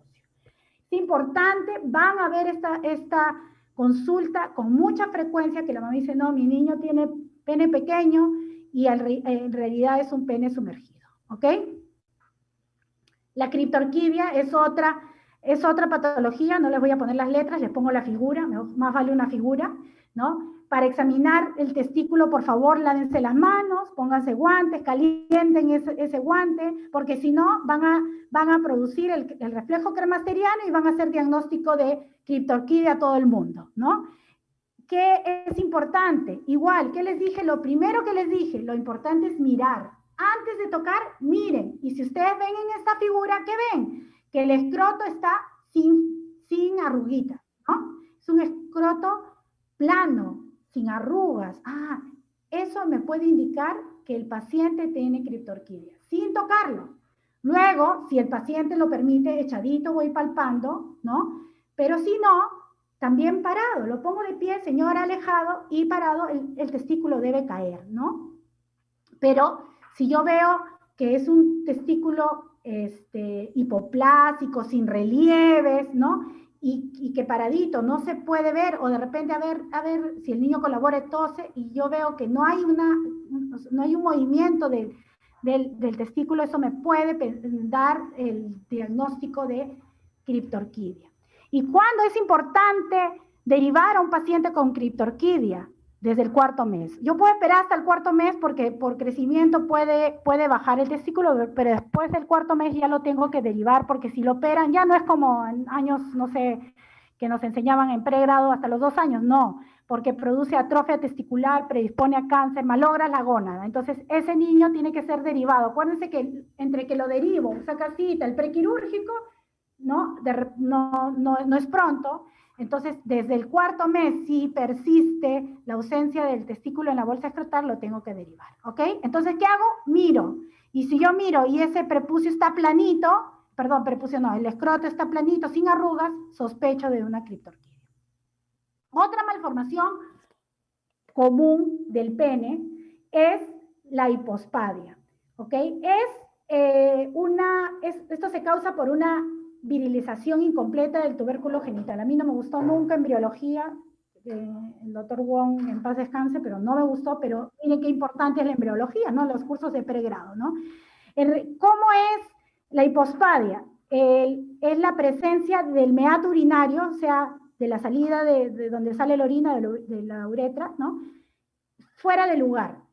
¿Qué otra característica tiene? Que ese meato viene de la cara ventral, luego el prepucio tiene forma como una capucha, o sea, es un prepucio redundante, y el pene es curvo. Veamos la figura, ¿ok? Entonces, normalmente la salida debe ser por aquí, ¿no? Y acá estamos viendo que está, el prepucio está como si fuera una capuchita, y está muy ventral, está peniana o está escrotal. ¿Ok? ¿Ok? Es una virilización incompleta. Entonces ya vieron, ¿no? Hay hipospadia ventral, peniana y escrotal. Y esto es quirúrgico. Pregunta de examen. Adherencias balano-prepuciales. La mamá viene con su hijito porque, doctora, tiene fimosis. No, señora, eso no es fimosis. ¿Qué ha pasado acá? A ver, mira, Renzo, puedes mirar. ¿Qué dice aquí? Acá ves que no despega completamente. Se ve el glande del paciente, pero no despega completamente el prepucio, ¿no? Y si quieres ver así, ven acá como una grasita, no sé si ven, ¿sí? Una grasita. Eso se llaman quistes de smegma. La mamá viene, tumores de grasa. No, señora, eso va a salir, es el acúmulo de las células que se multiplican y conforme, no, acá no hay ejercicios del pene, eso es el baño de Ñangué, no, simplemente su baño, lavado normal y deje a su niño, ¿no? Las adherencias se resuelven solo, los niños también tienen erecciones matutinas y eso va a ir despegando poco a poco estas adherencias. A veces, cuando cuesta mucho trabajo para la limpieza y al niño puede producirle molestias, por lo menos se puede utilizar un poquito de corticoide tópico, pero más allá del año. Acuérdense que el corticoide se absorbe y puede producir Cushing hasta por la piel, porque el niño tiene la piel más delgada, más fácil de absorber. Pero si yo les pregunto cuál es el tratamiento es lavado, limpieza, ¿ok? Nada más. No hay que hacer nada, no hay ejercicios ni nada. Y sí es una imagen donde no se ve el glande, ¿no? No se ve el glande, entonces es una fimosis.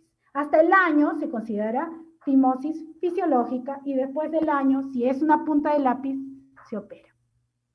Pero ¿qué pasa si veo, es importante la inspección del aparato genital? ¿Y qué pasa si yo veo esta figura, esta foto. Yo no sé si es hombre o es mujer, es una ambigüedad sexual, es una virilización incompleta. Este paciente debe ser transferido para evaluación por genética y por endocrinología. ¿Por qué? Pero puede esperar, porque puede haber alteración de la función de las glándulas suprarrenales, 1, 2, porque la parte social, la parte psicológica, identificar qué es mi hijo es importante. Yo ya lo firmé como Manuel y es Manuela. Entonces es importante porque mientras más temprano se haga el diagnóstico del sexo genético, es más fácil adaptarse a la situación del paciente, tanto para el paciente como para la familia. ¿Okay? En la parte femenina, la mayoría de veces vienen por vulvovaginitis, pero también hay otra patología que es la sinequia de labios. Entonces, cuando vamos a examinar la parte femenina, ¿qué tenemos que preguntar? Los hábitos de higiene. Señora, ¿con qué le lava los genitales a su niña? ¿No? Con el jabón, lacto no sé cuantito, que tiene pH neutro, etc.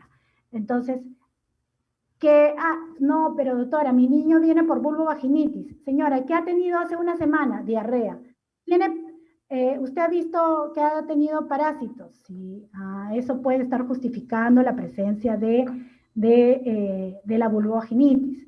Mi niña va al nido y desde que va al nido está que mancha la trucita. La han violado, mijita, porque así también viene. Le han hecho algo, la han tocado. No, señora, lo que pasa es que en el colegio, ¿qué sucede? Que la niña se limpia sola.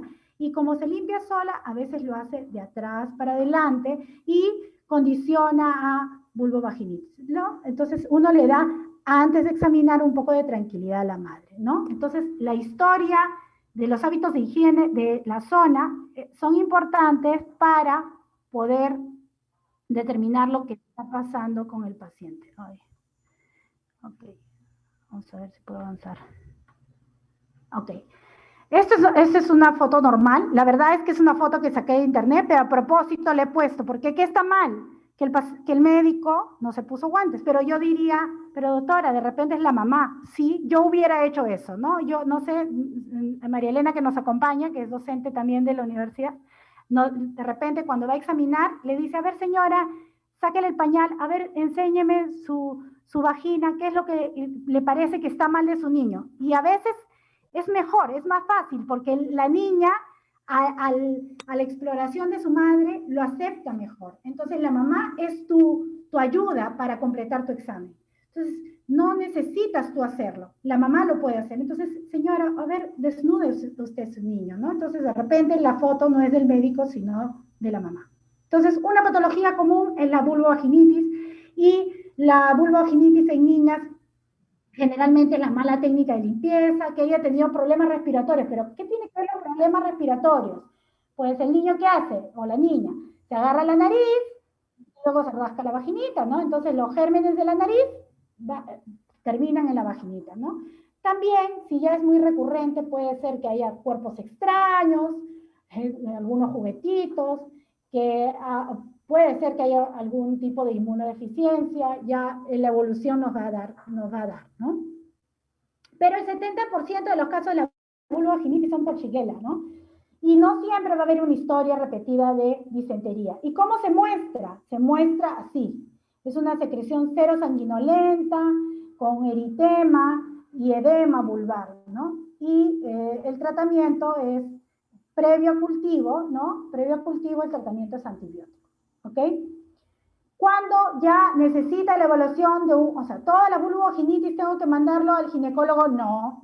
Cuando el paciente, a pesar de corregir los factores de riesgo, ¿cuáles son los factores de riesgo? Mala técnica de higiene, uso de cremas innecesarias, uso de jabones especiales, parasitosis, y a pesar de eso persiste, no mejora, entonces lo derivo a un ginecólogo porque probablemente va a necesitar vaginoscopía bajo anestesia, ¿no? Que es una de las cosas que más hace el doctor Corimanya, ¿no? Ahí se ve la vaginoscopía bajo anestesia.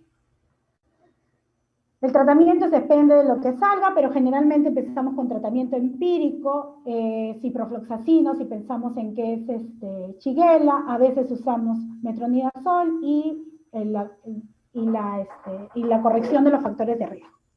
Y algo que por favor, no se olviden que es muy común y que se puede confundir con una patología congénita, es la sinequia de labios. Si ustedes ven la figura, la mamita está tratando de separar los labios de los labios genitales de la niña y no se logra despegar. Esto no es una patología congénita, la niña no nace así. ¿Qué ha pasado?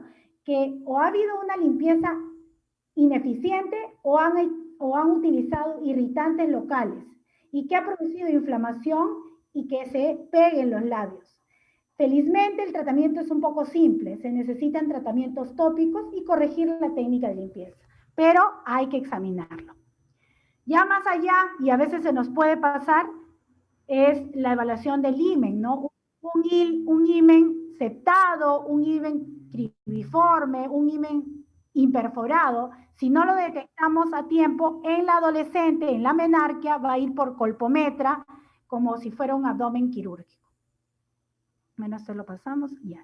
Y la exploración del ano es importante en ciertos, o sea, a ver, es importante explorar, pero no siempre vamos a necesitar hacer tacto rectal, ¿ok? Ah, no, pero la doctora Ugarte me ha dicho que examen físico completo y mi paciente viene por control de niño sano y yo le voy a tener que hacer hasta tacto rectal. No, porque la inspección del periné y los hábitos de defecación te pueden dar una idea de que si hay una malformación congénita o no. Si yo tengo un niño Down con estreñimiento, sí tengo que hacer una punción, un tacto rectal, porque un estreñimiento con una ampolla rectal vacua, o sea, hago el tacto rectal y no encuentro ese, pero está estreñido, pues Hirschsprung, ¿no? Si yo veo una niña o un niño que tiene, niña sobre todo, infecciones urinarias recurrentes y veo que el ano está muy anterior, pues puede ser una malformación que ha pasado desapercibida, o un ano anterior, una constipación que no mejora, una constipación que empezó antes de los 2 años, ya es un signo de alarma el que empiece la constipación en edad temprana, entonces allí yo tengo que examinar y hacer una evaluación completa del ano, ¿ok? Se examina, sí, lo que la duda de repente para algunos es si a todos le hago tacto rectal, es de acuerdo a la situación del paciente.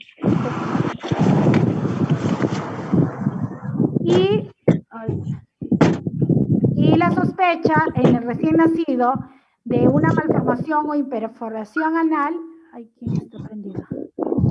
David, estás prendido, ya.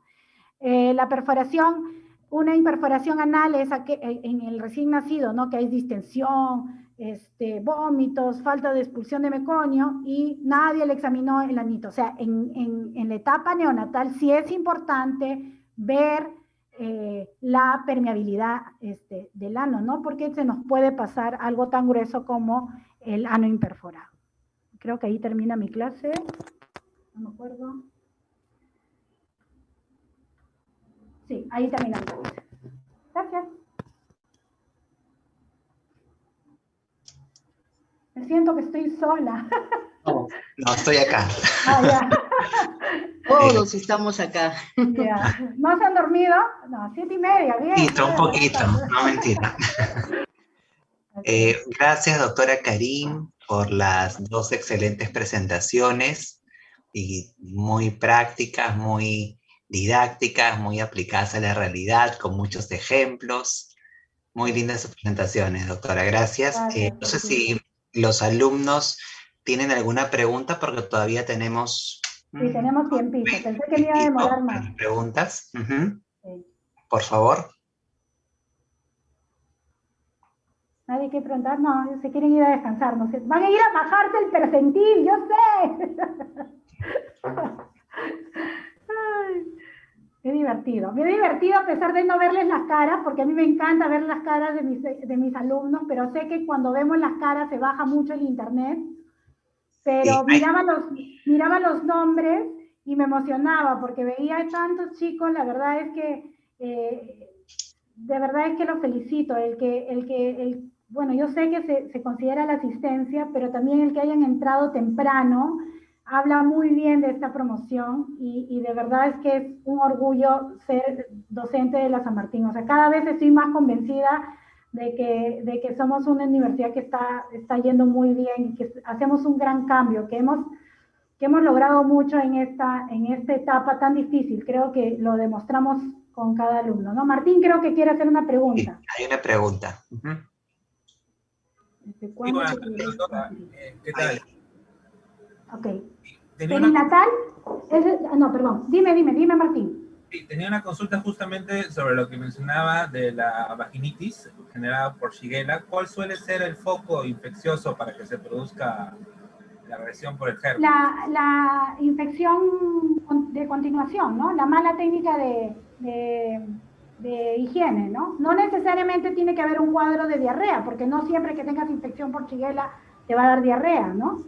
Pero generalmente es por contaminación cruzada, ¿no? El niño se limpia mal, ¿no? Hace un arrastre y contamina la parte anterior. Ok, gracias, doctora. Creo que por ahí alguien preguntaba en el chat algo de perinatal. O sea, perinatal es todo lo que viene antes, en el último, ¿no? Y durante y después del parto, ¿no? Eso es perinatal, alrededor del nacimiento, ¿no? Eso es perinatal. Hay otra pregunta de Nicole, Gargi Nicole. ¿Ya? Sí, doctora, buenas noches. Hola, Yo quisiera Nicole. que me vuelva a explicar sobre la exploración del ano. Quisiera saber si es que depende de la clínica que presenta el paciente o depende de la sospecha que yo tenga para poder hacer la exploración del ano. Ya, o sea, exploración del ano haces a todos, ¿ok? Lo único que no, y eso lo dice el libro de semiología, de repente si alguien encuentra otra información me lo corrige, pero lo que yo he leído, y creo que el doctor Carosi me llamó por esa observación en mi clase, es que no a todos le voy a hacer tacto rectal en su examen físico general. Y yo te repregunto, Nicole, si tú tienes un paciente con neumonía, ¿tú le haces tacto rectal?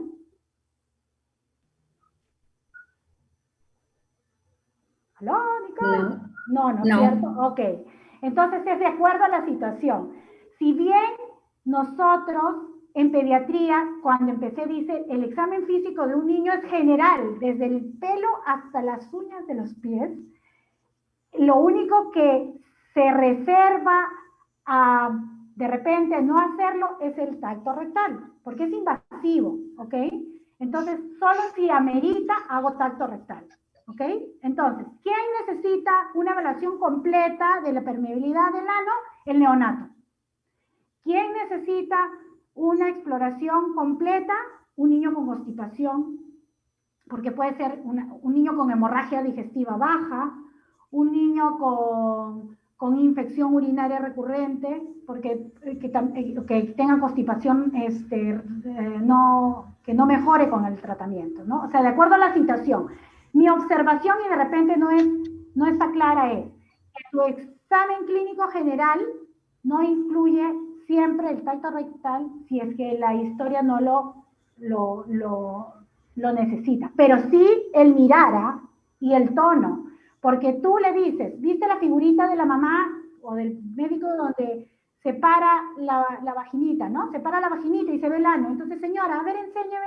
Y a la hora de tú flexionar las piernas de un bebito, se va a ver la abertura anal, se va a ver, ¿no? Se va a ver la abertura anal, voy a ver si logro.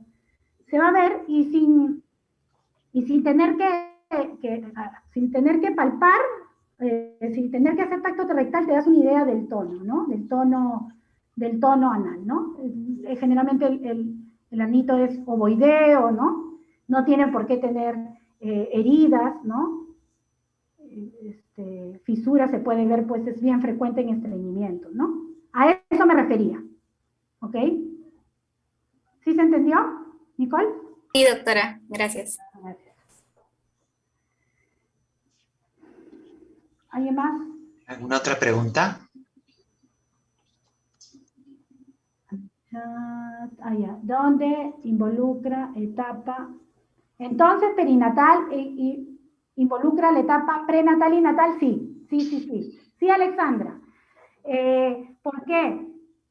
Porque mira, si yo tengo un niño de 1 mes, un niño de 15 días, que la mamá no se controló el embarazo, tuvo infección urinaria en el 3er trimestre y que viene por fiebre y pobre lactancia. Entonces yo ya estoy pensando que puede ser una sepsis tardía y tiene que ver esa infección de la mamá. O sea, en el niño pequeñito, mientras más pequeño es, más importancia tiene la etapa perinatal, o sea, la pre y la natal, ¿no? ¿Está bien? Sí, Alexandra y no sé quién más preguntó por arriba, ¿sí?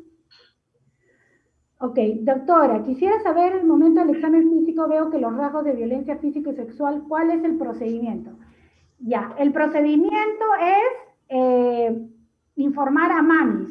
En la mayoría de los centros hospitalarios y no hospitalarios, hay un módulo que se llama Módulo de Atención de Maltrato Infantil, que se llama MAMIS. Es un grupo de profesionales, no solo médicos, sino también está asistente social, psicólogo y abogado, que orientan al proceder frente a la sospecha de maltrato físico. ¿Es normal palpar el borde del vaso en niño pequeño? ¿O qué no es normal palpar el vaso. Generalmente nos puede traducir si es una anemia hemolítica o si depende del contexto del paciente. Si es un paciente con palidez, baja de peso, petequias y tienes un hemograma con pancitopenia, pues puede ser una leucemia, ¿no? Ok, Alexandra me dijo sí, gracias. Sí, contestó Joseph, te contesté, ¿no? No es muy frecuente palpar el borde, o sea, el borde. Podrías palparlo, pero no es frecuente palparlo. Andrea. Y además es difícil, ¿no? Hay que poner la posición costado y empezar desde abajo. Así que si lo palpas, piensa que no es normal, porque es difícil palparlo, más en niños, ¿no? Ahora, si está en contexto de un paciente que está normal, no tiene ninguna otra cosa asociada, pues podría ser variante normal. ¿Alguna pregunta más? Bueno, si hay preguntas, significa que me han escuchado.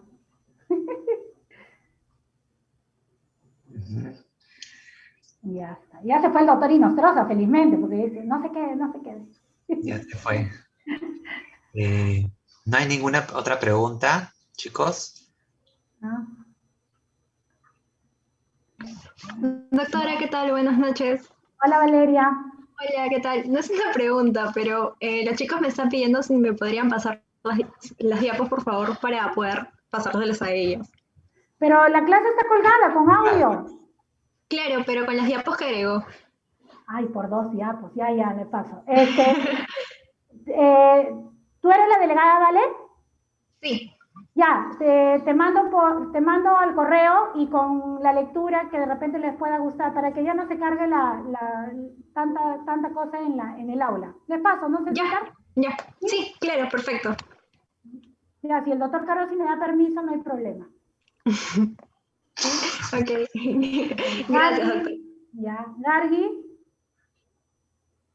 Sí, doctora, una última pregunta. No es con respecto a su clase, pero sí con una de las preguntas que nos vino hoy día en el examen, en el pretest de seminario. Y bueno, decía de que venía un paciente de 13 años, si no me equivoco, ¿Ya?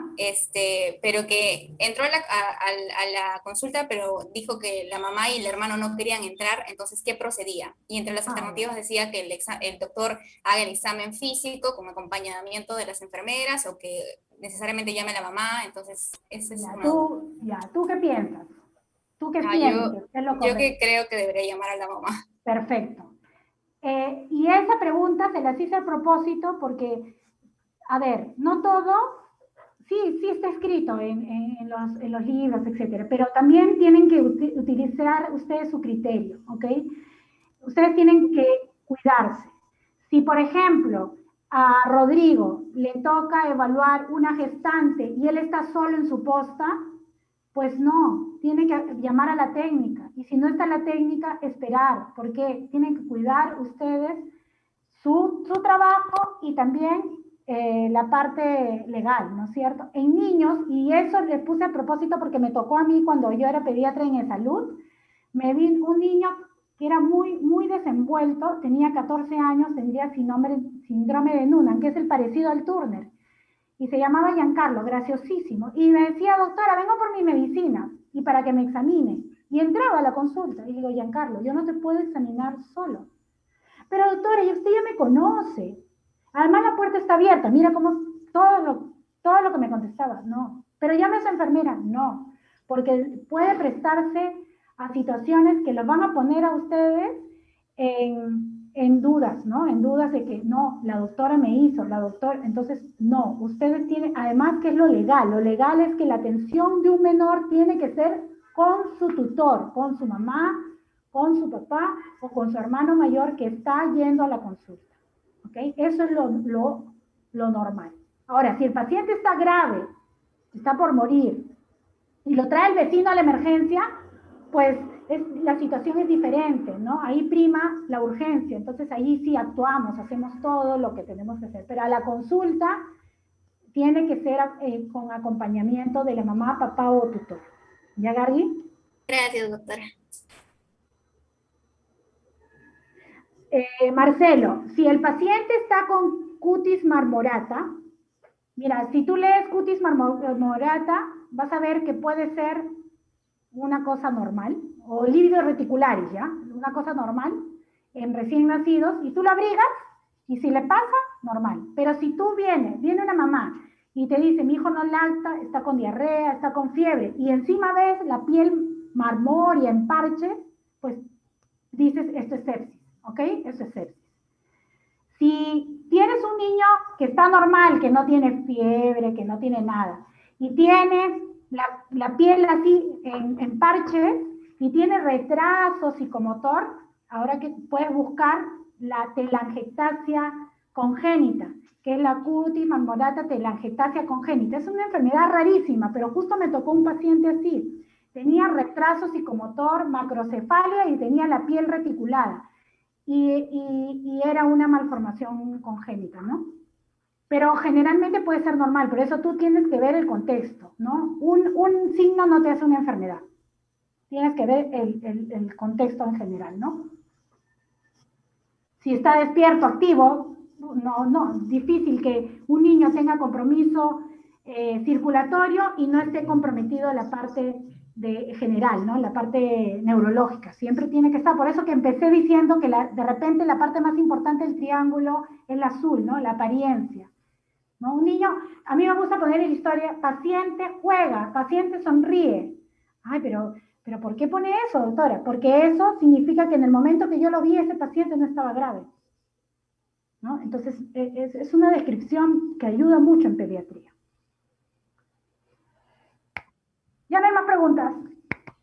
Espero que les haya gustado mi clase y de verdad es que yo soy muy feliz de haber estado con ustedes hoy día. ¿Ok? Ya Valeria, te mando. Gracias, César, eres un amor. Y un beso para todos, cuídense mucho, por favor. Que el próximo año vamos a estar en internado. No sé si de repente los estudiantes tienen alguna pregunta más acerca de no solamente las clases, sino que tuvieran alguna duda de la metodología del curso. Por favor, pueden hacerla porque todavía nos quedan unos minutitos. De todas maneras, yo estoy en constante comunicación con la nueva delegada porque es Valeria, ¿no? La anterior delegada renunció, desertó. Así que, no sé, tuvo algún problema personal, creo, así que Valeria ha tomado la posta. Entonces, igual cualquier cosita con la delegada y ella canaliza sus dudas. Igualmente, nosotros nos podemos comunicar con ustedes a través de la delegada. Recuerden que la vía oficial de comunicación es el correo institucional, pero el WhatsApp de todas maneras es mucho más práctico. En cuanto al rendimiento extemporáneo de pasitos, de pretest, posttest, informe, todo eso, ya le expliqué a Valeria, pero ahorita mismo les voy a leer para que todos tengan de conocimiento un ratito, porque eso también es un poquito nuevo. Entonces, los que tienen pendientes informes, PPT o video, ¿no? Alguno de estos trabajos grandes, van a realizar una monografía de forma individual en Word que se la presentarán al docente de práctica y será calificado por su docente de práctica, y el docente de práctica nos va a enviar la nota a los coordinadores en un formato que le vamos a proporcionar a cada uno de los docentes.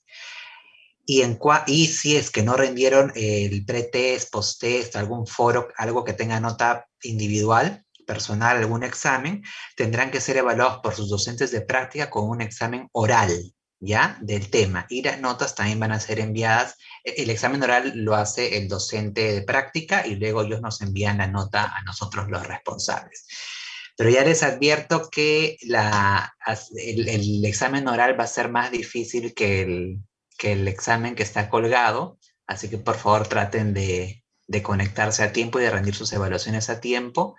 Igualmente los informes, porque de hecho no es tan fácil, es más fácil hacer un informe grupal o un PPT grupal o un video grupal a hacer una monografía de manera individual, ¿no? Entonces traten de cumplir todos, por favor. Acá hay una pregunta de Nicole, Yargi y Nicole. Es que yo no puedo darle la... No, doctor, no tengo ninguna pregunta. Ah, perdón, ya. Ya, entonces, doctor, buenas noches. ¿Cuáles son los porcentajes por ítem de evaluación? O sea, pretest, posttest, informe, foros, expos. Eso sí, no entiendo bien la pregunta. Ah, el porcentaje de... Uy, ahí sí, estamos viendo eso recién. Bueno, la teoría es 50% y la práctica 50%. ¿Ya qué les parece si eso lo leo bien y se lo mando por mensaje a Valeria, ya, porque ahorita no lo tengo a la mano, ya, y se los reenvío a Valeria y para que ella se los proporcione.